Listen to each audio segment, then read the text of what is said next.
What's going on, Lions fans? Welcome to Before the Roar, your preview podcast over here at prideofdetroit.com, where we take a look at the Lions' upcoming opponent and break down what both the offense, the defense need to do in this game in order for the Lions to get a win, as well as talk about some X factors. And at the end of this, give our score predictions for the week. Morgan, last week, the Lions suffered a loss to the Green Bay Packers on Thanksgiving, pushing their record to 7-5 on the season. And the Lions are in a point now where it is a little bit of desperation in terms of what their playoff chances are going to look like. But I think a lot of people will agree when it comes down to their matchup this week against the Dallas Cowboys, this is a game that they kind of need to win to at least keep those hopes a little bit more alive. I won't say like completely alive, but just like without the need of too much outside help, right? Yeah, it's not ideal to have a must-win game in week 14, but it is what it is at this point. It's how things have shaken out, man. Like the Lions are a couple bad breaks away from potentially being, 9-3, and that's just the nature of football, to be honest. A lot of teams can probably say that, but, just wanted to give context. Like, obviously there are issues that need to be addressed, and some of them likely won't be addressed until the offseason, but just wanted to give some perspective because I understand it's frustrating. I'm frustrated too, but this is what happens when expectations are super high for a team, right, Meko? Yeah, I think that at its core is where a lot of frustration, or at least I hope that's where a lot of frustration is coming from, is that fans look at how this team was performing last year, not even just last year, because I think we all kind of should have known as a collective that 15-2 was like top of the mountain type of stuff in terms of regular season performance, especially considering how like banged up that defense was. And I think you and I even talked about it coming into the season. Like that may not necessarily be the reality, but that didn't mean that this team didn't have a chance at winning the division, being, well over 10 wins. And now, yeah, you fast forward to week 14 and things do look way more bleak or a little bit more dire than we initially thought they would. You had some serious injuries to some key players in some key positions. But at the end of the day, the Lions still have so much opportunity in front of them. And like I said, it starts this week with them needing to get a win over Dallas to really kind of get somewhat back into the driver's seat of their own fate in terms of making the postseason. Yeah, and that's at the end of the day, I know 7-5 isn't ideal, but everything's out in front of them, man. They just need to get hot here, win 4 or 5 games of these last 5. And I know it sounds like a tall task, but you got to win the one in front of you. And I think Campbell said that when he spoke to the media. However, this is not going to be easy, man. Dallas is surging. So at the beginning of the year, their defense was really bad. The offense was keeping them in games. If you remember early in the season, they tied the Packers when it was at 44-44, which is just an absurd video game Madden score. So, but now they're coming off some pretty impressive wins over the Eagles and the Chiefs in weeks 12 and 13. And while obviously both of those teams are kind of going through their own struggles, I think Kansas City's 6-6, which is crazy to talk about, with this iteration of the Chiefs with Reed and Mahomes, but that's a conversation for another day. But yeah, those are 2 impressive wins, right, Miko? They were down 21-0 to the Eagles when they came back and beat them in week 12. Yeah, it's a team that's shown some real resilience. And I think as we're going to get into the rest of the podcast, especially looking at how this offense is performing, they've been playing at a really high level. And, again, we'll talk about the defense as well, what the addition of Quinnen Williams has kind of done to that group and really helped them to really propel themselves into a position where they can contend for their own, division title for this year and possibly have a chance of getting into the postseason as well. They also, much like the Lions, though, need to kind of start picking things up right now to be able to improve their chances of locking up a postseason spot near the end of this. So a lot is going to be hanging on this game for both teams. Yeah, I love that you said that too, because giving more context to the situation, the Cowboys, they're 6-6. 6-5-1. 6-5. Oh yeah, sorry, I'm dumb. I just talked about that. Yeah, so they need a win too, because the Eagles, with their flaws, they're still out in front of the NFC East. So yeah, bro, it's a similar situation to the Lions, just because they need a win too if they want to play into January. Yeah, absolutely. So with that said, let's go ahead and switch gears and look at the injury report before we start talking about the Lions offense and Cowboys defense. Looking at the Cowboys first and foremost, for the most part, fairly healthy. They do have a couple of guys that have been limited in practice, but limited at this point on a short week, Morgan, honestly, is in my opinion, more than likely these guys are going to play. If they're at least practicing, at least getting some reps in. When you look at a guy like Trayvon Diggs has been limited the last couple of days. Malik Hooker has been limited the last couple of days. But outside of that, I mean, Dante Fowler Jr., former Detroit Lions, James Houston, both of those two pass rushers have been full participants in practice as of today. So I don't expect there to be any type of drop off in terms of their defensive performance coming into this game. Anything else that really stood out to you from looking at the Cowboys injury report? No, they're pretty healthy at this point. I know that's a long injury list, but like you said, Miko, if you're practicing on a Tuesday for a Thursday game, it's probably a good sign, even if it is a limited capacity, because teams they're typically not divulging their like practice schedule, right? So they could, you could have like a heavier install day where it's like a little more intense on Monday, and then Tuesday could have been a back off day. It's something to keep in mind just because we don't know. And, I would say the only two that look like they're maybe trending towards not playing are Tyler Guyton, their tackle, and then Jadeveon Clowney, just because they didn't practice Monday or Tuesday. And with it being the day before the game, we're recording this Tuesday night. If there's nothing Wednesday, but typically a walkthrough, it's going to be tough to play, right, Miko?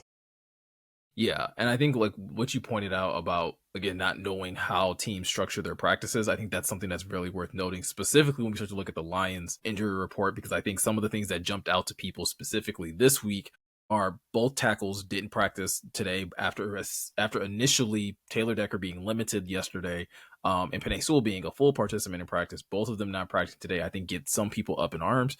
But like you said, with us not necessarily knowing the schedule, and I think also with it being a shorter week, like I think if this was a normal week, I would probably be a little more concerned. Like, why is Penei all of a sudden not, practicing on the second day of a week? But considering the fact that you are likely playing, or not likely be, due to the fact that you are playing on Thursday, this could be one of those days, like you said, maybe it's a little bit of a ramp down day. The only thing about that is for Penei, it doesn't list it as rest. It does list it as a shoulder injury. So that's something that I think you can kind of read into it however you want. But I think you and I are both on the same page. We would both be pretty surprised if Penei doesn't play in this game this week. Yeah, just because he's a team guy, man. Like he understands, like Dan and Brad always call him a pillar. So this is a big game, like we just talked about in the open of this podcast. So I'd be shocked. We're not going to say definitively, and we're just speculating, but this reads to me like a cautious day, knowing this is their third game in like 18 days. So it Yeah. reads to me just like a cautious day. So, but I could be wrong. I hope I'm not. The only thing I want to get your opinion on this, because Zylstra, especially now with just the Lions tight end depth being stressed so much, that's the only one that kind of raises a little bit of a flag to me, just because it's not Penei and Decker are getting their workload managed just because they've already played. Penei played every game, knock on wood. And then Decker's played all but like two, if I can recall off the top. Yeah. So Yep.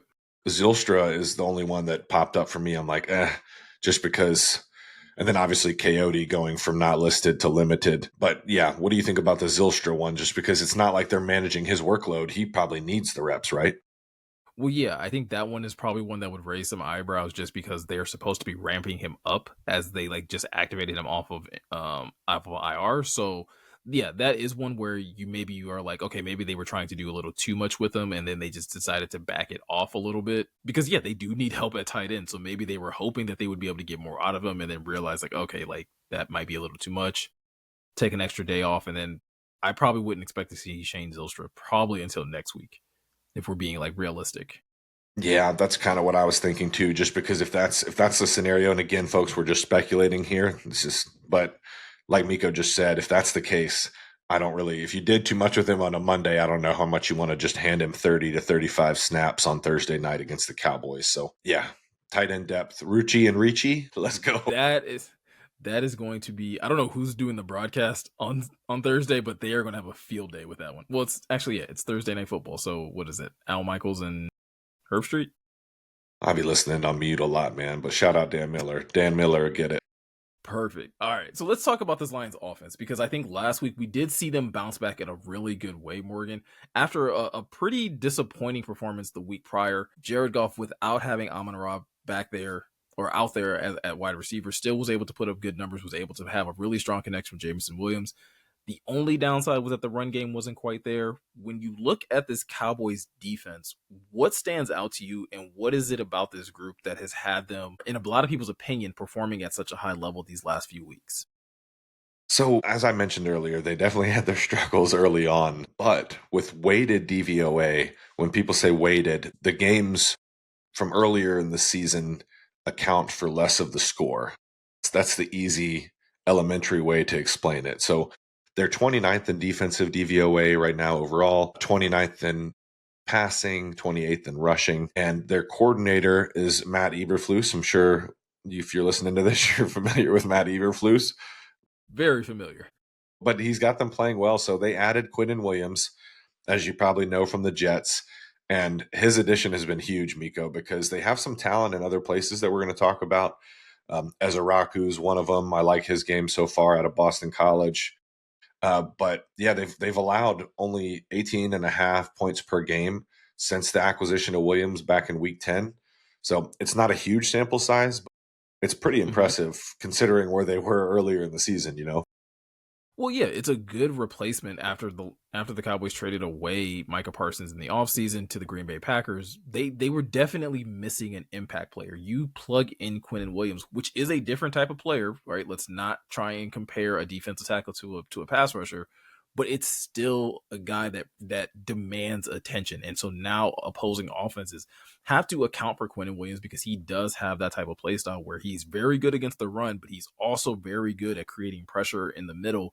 And then you add in the fact that they do have some pretty talented, or at least some athletic pass rushers. When you look at Dante Fowler Jr., who's been doing it for a really long time, Jadeveon Clowney, who's been productive at it for a really long time, and then James Houston has really found a home in Dallas and has found a way to be productive in a role that they've carved out for him. So you have that interior pressure, you have the athletic guys on the edges. That's something that I think this Lions offensive line is going to have to be mindful of when it comes down to throwing the football. Yeah, and I'm glad you brought that up because he is. He's a menace against the run.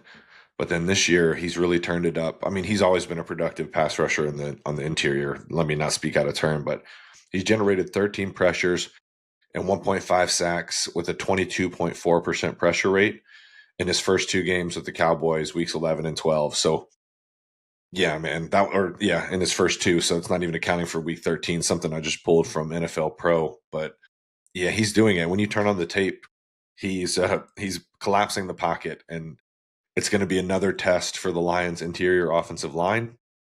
So yeah, he's it's not alone. You know, they have productive players like you said, Meko, at their other spots too. Yeah, I think they have a really impressive linebacker core when you start to look at Kenneth Murray Jr., Logan Wilson. They just got DeMarvion Overshown back. Again, a good trio of guys that can do a good amount of things both in the pass game and in run defense. Morgan, the one thing that like I understand that the Cowboys defense, like again, numbers wise, especially since getting Quinn Williams, has been very impressive. But I also can't help but like look at just the raw stat numbers. They've been giving up over 300 yards to opposing offenses honestly all season. Like it's not even like I can't even find a game so far this season where they haven't allowed a team to put up yards. I guess the only one is the Raiders, right? Back in week 11. Every other team they've played has been able to move the ball on them one way or another. How should Lions fans kind of react to that when, like, yes, there's talent, but yet this team also seems like they will allow you to move the ball on them quite a bit? Yeah, and you can't, in my opinion, this is going to be a game where they can't really afford to turn the ball over. Like maybe once, but Mm-hmm. you don't want to give Dallas's offense any extra possessions. And you don't want to put your defense in too many bad spots because, you know, we're going to talk about the offense later, but it's pretty loaded. So, in my opinion, this will be a game you really got to value the football. Not that you don't every game, but Yeah. especially against a team like the Cowboys, don't let them be opportunistic because I do think if the Lions can get back to executing, like having 11 people on the same page and, you know, because that's what it takes, especially I know in the past game too, but people don't realize how intricate the running game is, man, like how much there is to it in Mm-hmm. terms of angles and where you need to be and your landmarks. So if they can get that rolling and you know, make sure that they're not letting Goff like just drop back and pass too often. Cause they protected pretty well against the Packers. I know Parsons had what, like 2.5, 3 sacks, 2.5.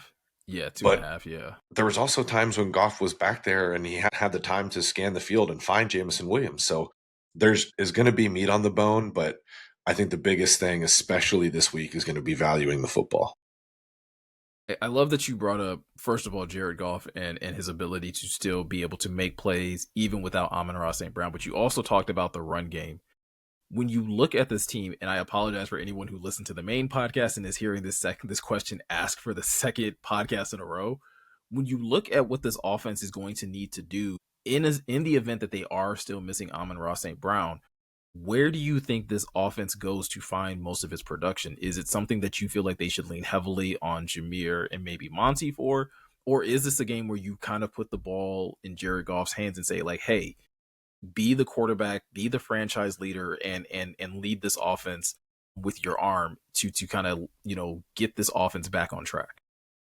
I think they're probably if Amon Ra can't go, which they said Jeremy had tweeted something out, but he essentially said, we'll see how I feel come game time, and I'm paraphrasing Mhm. there, so sorry, Jeremy. But I think it's going to be spread out. It's not going to just be on one player.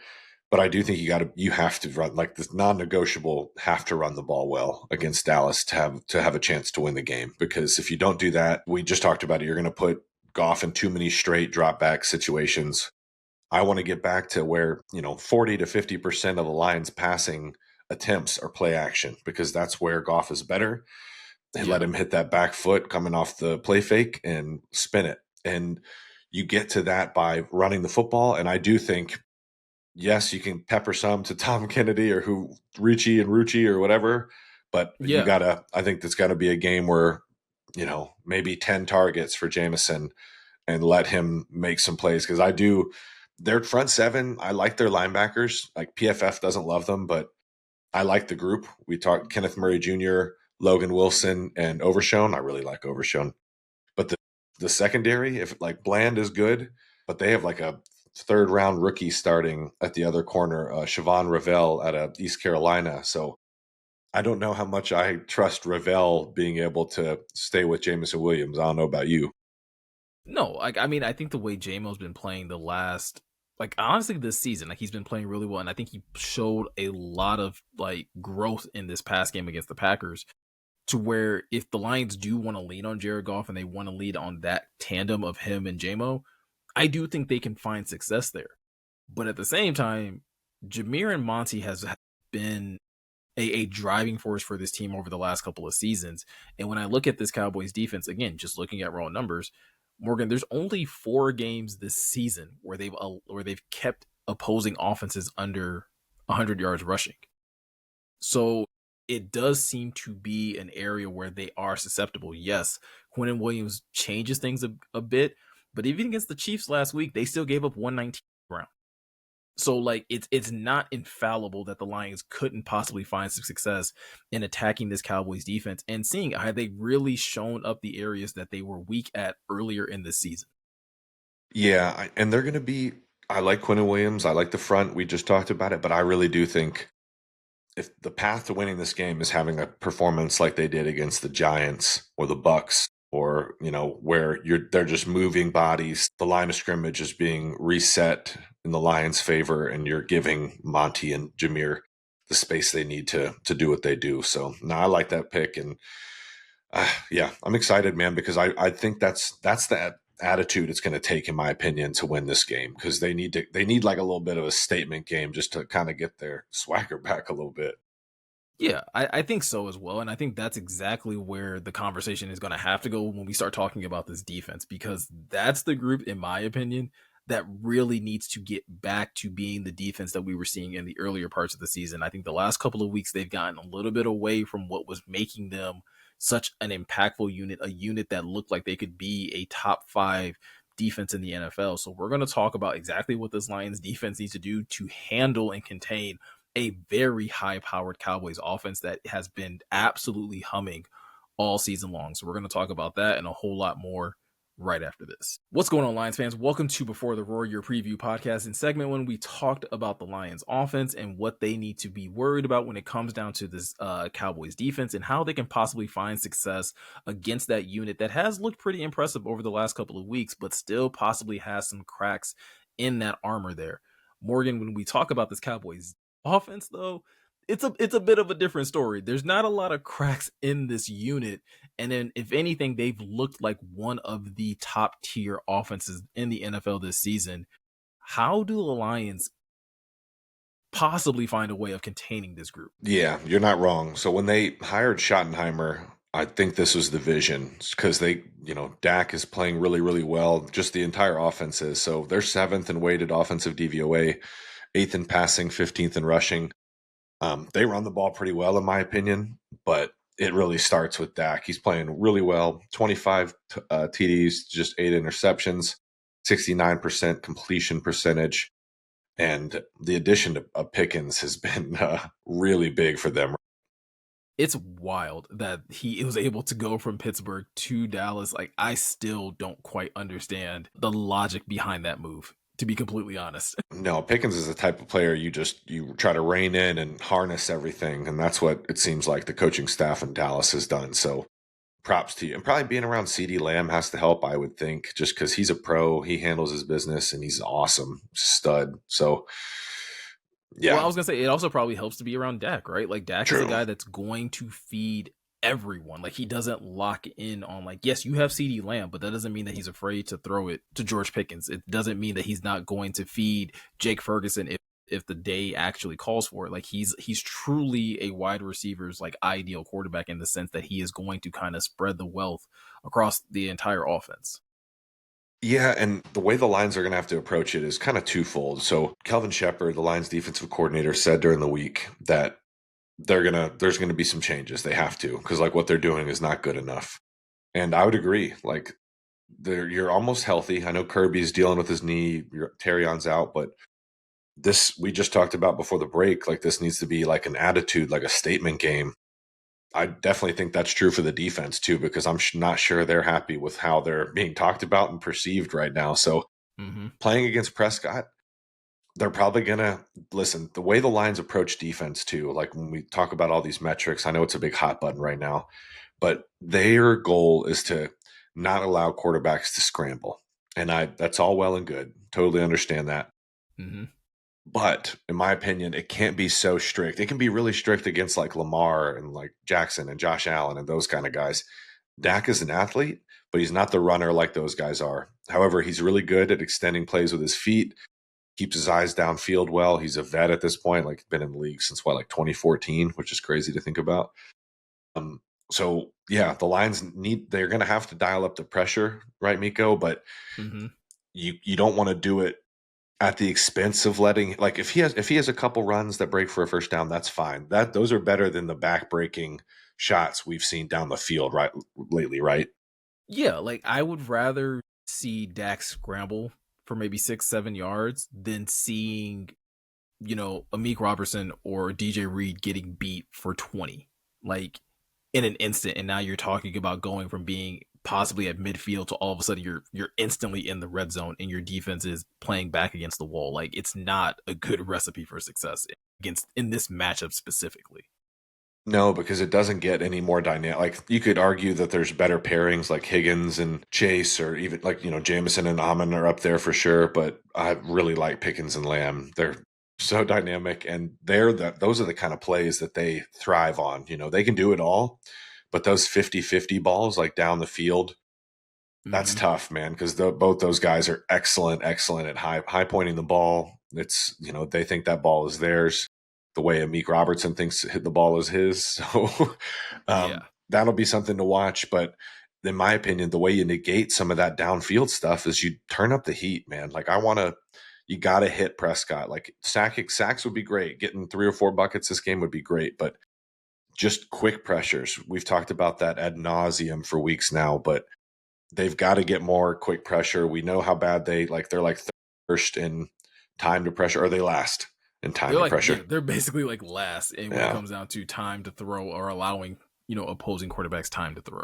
Yeah, so that's got to change. I understand that they're, you know, they don't want to get too far off your rush lane. So what I'm talking about that is like defensive linemen have like a hoop they need to run, right? Whether you're playing edge, you're playing three tech, you have a gap and you want to be gap sound. That's what coaches will talk about. So keeping things kind of airtight. But with that, there's, you don't allow for too much creativity. You don't want to get out of your rush lane Hmm. because then if they step up and run, then, Casey Rogers, the Lions defensive line coach, is going to be in your ear. So it's a balance, though. And I hope that's what Shepard was referencing when he was talking to the media this week, because then that gives me hope, because the personnel, like, yes, it needs to get better in the offseason. I'm not going to argue anybody that's in the comments saying, that needs to be addressed. I completely agree. They're going to get more juice there, I hope. But you got to do, to your point from earlier, Meko, you got to do bump in the future. We got to fix something right now. You got 5 weeks. Let's turn it up. Yeah, and that's where I'm with you as well. Like, yes, we can sit here and debate all day long about what the Lions need to address in the draft. That's 2026's issue. What the Lions need to do right now is they need Aleem McNeil to create more pressure on the interior. They need Aiden Hutchinson to look like Aiden Hutchinson the last few times that he's played the Dallas Cowboys, where he's basically had 3 sacks in each of those matchups. Like, that's the version of these players that you need. And they need to be able to, yes, still constrict the pocket, but quicker. Like, I don't think anyone's saying like there's anything wrong with like, hey, wanting to contain Dak as a runner and keeping him from extending plays by continuing just to retreat or roll out. But at the end of the day, you do need guys to win, whether it's winning a one-on-one or specifically, like I am. We talked about this a little bit on the main podcast the other day, and I'm still going to kind of double down on it. I think Aiden Hutchinson needs to be more productive. Whether he's getting chipped, whether he's getting double teamed, that is the cost of doing business when you are a premier pass rusher in the NFL.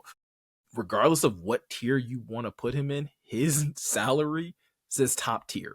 And top tier players have to perform at a top tier rate. I'm right there with you, man. I know Hutch is an elite player, but he's got paid, and you gotta, like, everybody gets chipped, man. That's the thing too. Like, if you're in that tier, the Parsons, the Garretts, the Hutchinsons, Bosa when he was healthy, that's your life. To your point, Miko, you're going to get chipped, you're going to get doubled, they're going to slide protection your way, they're going to line up an inline tight end just to make your angle that much wider, take you longer to get to the quarterback, but need them quick wins. So the Cowboys offensive line has been playing pretty well of late, but if Guyton can't go, you're going to have Nathan Thomas at left tackle, is the presumed starter, second year out of Louisiana, the Raging Cajuns.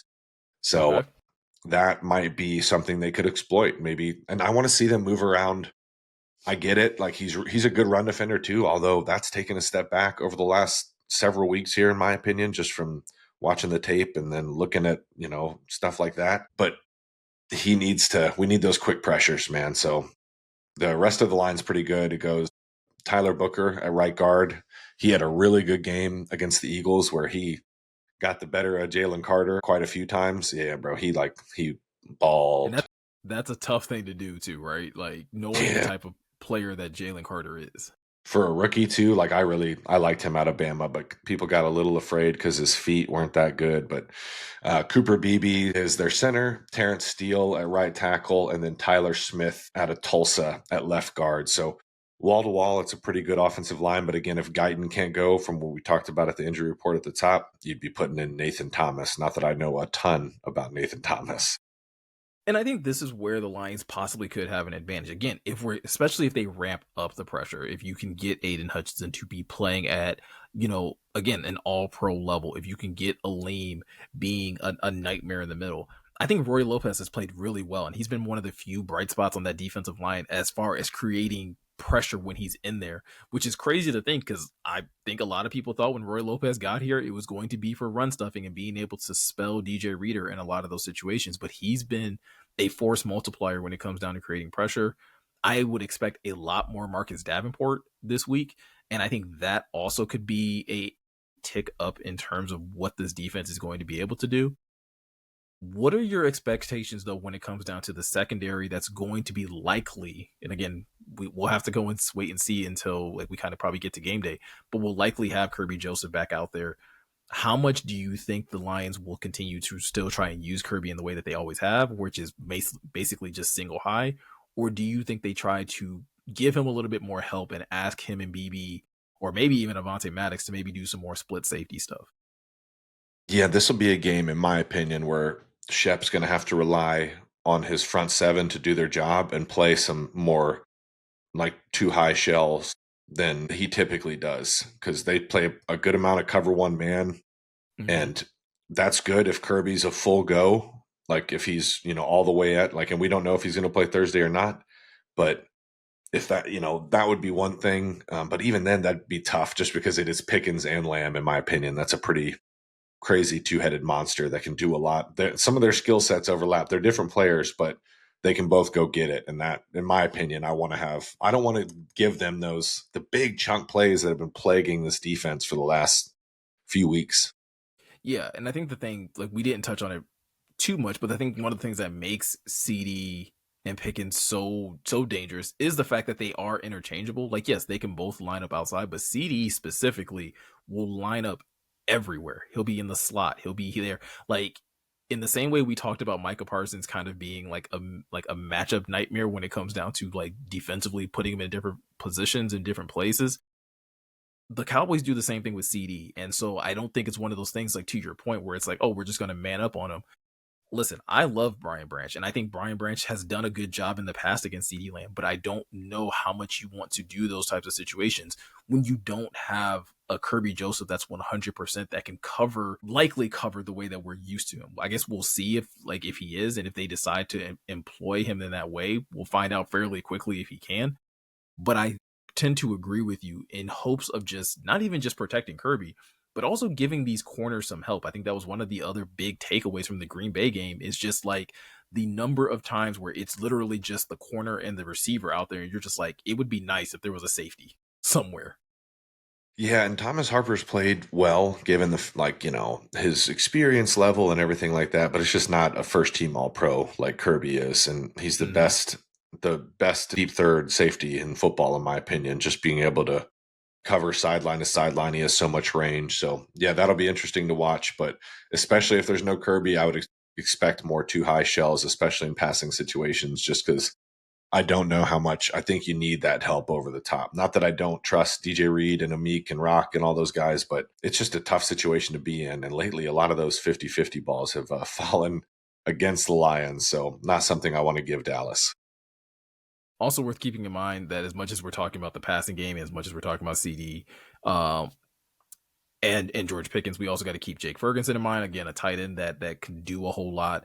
That's going to be a tall task for Alex Anzalone with the Lions linebacker core. And then you still have Javonte Williams, who is having a really, really good season since being in Dallas this year. So you can't be so focused on the pass game that you lose sight of the run game as well, because the Cowboys can find ways of moving the ball on the ground as well. They've been able to put up over 100 yards rushing in every game except for one this season. So it's something else that you kind of got to be mindful of.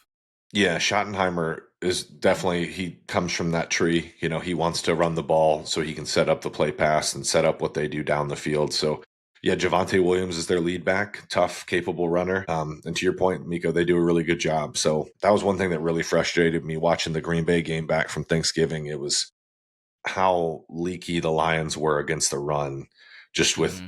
where they're typically pretty good at fitting things up and being tight with their discipline, like gap discipline. There was too many times where people were jumping out of a gap, and it resulted in Josh Jacobs picking up 6, 7, 8, 10 yards. So that's something they need to clean up, just because you can't let that get going against Dallas, or you're going to find yourself in a shootout really quick. And my heart doesn't need that.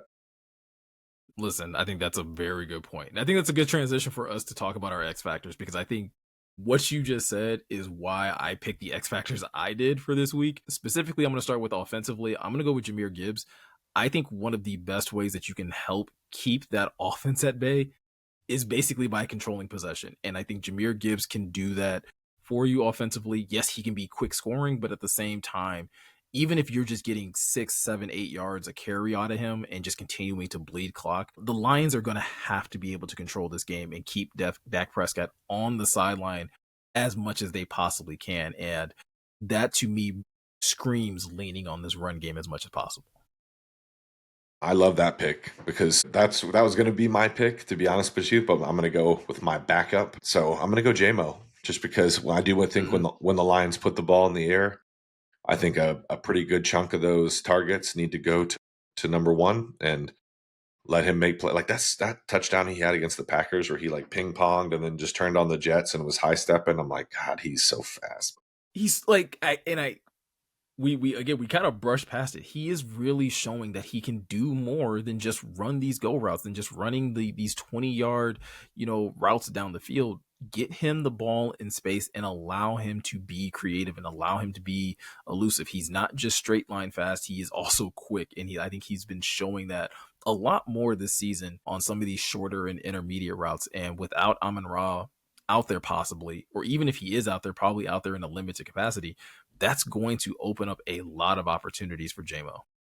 Yeah, like get back to Dan's usually pretty good at this. His offenses are, going back to like 2021. It's like hunting matchups, and yeah, get Jameson on that cat from East Carolina. Not trying to be disrespectful, Siobhan Ravel, but let's see if he can run and see if he can cover and get him. I love when they run those stop routes to Jameson Mm-hmm. where he's like acting like he's going to run a go, and then he just throws on the emergency brake, snaps it off. Get him on that, man, because he after he catches the pass, like he's so electric. He's quickly becoming like one of the craziest yak receivers in the game. I was gonna say he's finding ways of making the first guy miss just about every single time he's catching the ball short. So I'm in full agreement with you there.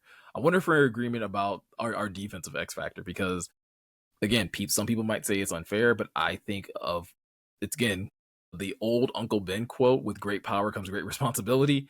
When it comes to Aiden Hutchinson, he has a lot of power. He has a lot of ability, and he's specifically shown it, and it's been on its highest level of display against this team in particular.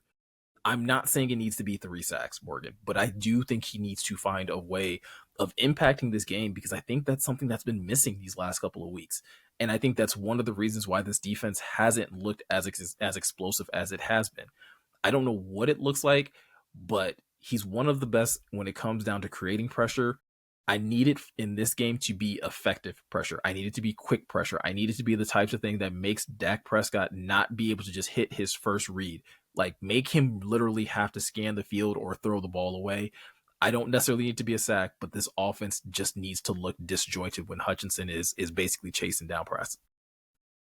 Yeah, and the point about the marriage between your rush and coverage has been beaten up for weeks now. So you guys all get it if you're listening to this, but they got to speed them up. Like I talked about earlier in that segment, it hopefully they get a couple buckets. Hopefully Hutch gets 2 or 3 again. To your point, Mm-hmm. but as long as they're hitting him, like if they rack up 7, 8 quarterback hits, and some of those come on these money downs where they keep just losing. To be honest with you, these third and fourth downs over the last couple weeks, it'll be a game changer. And I think that's how the Lions win this game. So I'm going to go with another guy who last time that he played the Cowboys had a huge game. And I'm going to go Brian Branch, my dog. Love BB.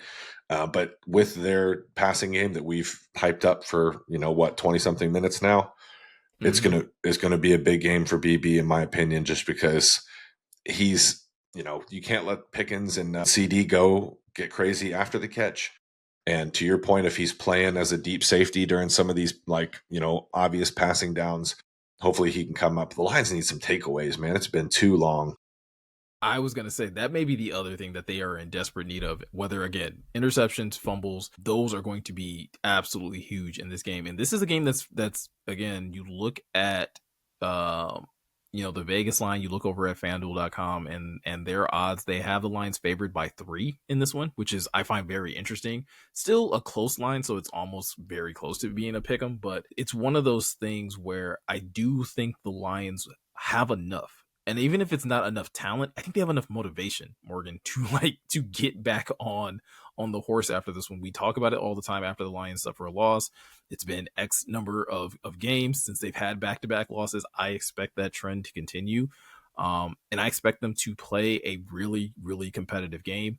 I'm going to pick for my score prediction for this one. I'm going to have the Lions 24 and Cowboys 20 on this one. I think they are able to ink them out on this one. I do think it's a little bit back and forth, but I do think that the Lions will find a way to both control the clock and find enough impact plays on defense to keep the Cowboys at bay. And I like that pick, man. I almost picked the Cowboys just because the last time I picked the Lions not to win, there was the Ravens game and they went into the Baltimore and beat up the Ravens. A little But reverse psychology right there. yeah, but that felt disingenuous, and I didn't. I want to be. I think the Lions. They're tough. I love that you brought up the point about the 2 games in a row. I think that trend continues. Don't worry, I'm knocking on wood for you. I'm gonna go 30-27 Lions. I think the defense does okay, does their best, but this Cowboys passing attack and just overall offense has me a bit worried. But to that point, I think this is hopefully a game where the offense steps up to the table. And I love that we picked Jameer and JMO because I think those best case scenario, both those dudes go crazy and the Lions take care of business and get a much needed win. Like they're gonna have to lean on them heavily. I mean, again, there's a number of guys that we can point to on both sides of the ball that are going to need to really kind of step up their play throughout the rest of the season. Like, I'm not even just against this week, but it starts with this week. And so I think it'll be interesting to see and really kind of keep an eye on what does this team look like, from the start of this game, and how do they come out specifically after halftime, as well as if whatever momentum they're able to generate, can they kind of continue that to the end of the whistle. So I don't know, man. Any other big takeaways or anything else to kind of keep on that fans should keep an eye out for in this matchup? No, not that I can think of, man. Hopefully Ford Field's loud. They want us to all wear white, so I'm gonna rock my white BB jersey. And Nice. hopefully I'm off Friday. I'm off work Friday, so I plan on being pretty loud. I'm gonna lose my voice. Plan on doing that. So hope we.